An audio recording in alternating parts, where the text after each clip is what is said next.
Non ha provocato danni la lieve scossa di terremoto avvertita dalla popolazione tra le province di Agrigento, Trapani e Palermo. Prossimi all'epicentro, localizzato dagli strumenti dell'Istituto Nazionale di Geofisica e Vulcanologia a una profondità di 12,6 km, i comuni di Santa Margherita Belice, Montevago e Poggioreale. L'evento sismico è stato registrato ieri sera alle 20:38 con magnitudo 2,3 ed è stato avvertito anche a Menfia e nel Riberese. Dalle verifiche effettuate dalla Sala del Dipartimento della Protezione Civile non risultano danni a persone o cose, ma i vigili del fuoco di Agrigento hanno registrato decine di chiamate da parte dei cittadini che segnalavano di aver avvertito la scossa. L'evento, anche se di per sé innocuo, richiama alla mente il disastroso terremoto del 15 gennaio 1968, che in queste zone provocò centinaia di vittime e la distruzione di interi paesi.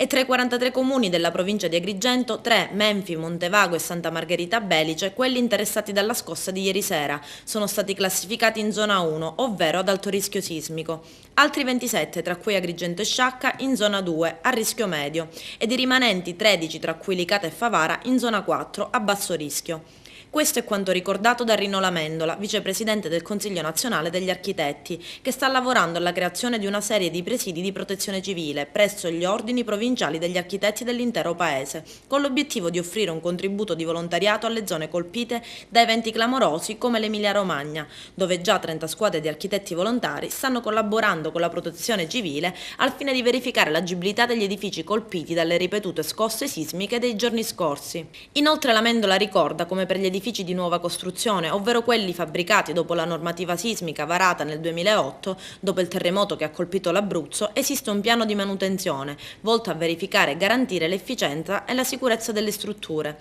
L'Amendola propone l'istituzione di un fascicolo fabbricato volto a monitorare le condizioni delle strutture, una sorta di libretto sulla salute degli edifici esistenti da aggiornare con una scadenza almeno quinquennale. Troppo spesso i crolli sono dovuti all'incuria e all'abbandono, come quelli avvenuti in diversi centri storici, tra cui Agrigento e Favara.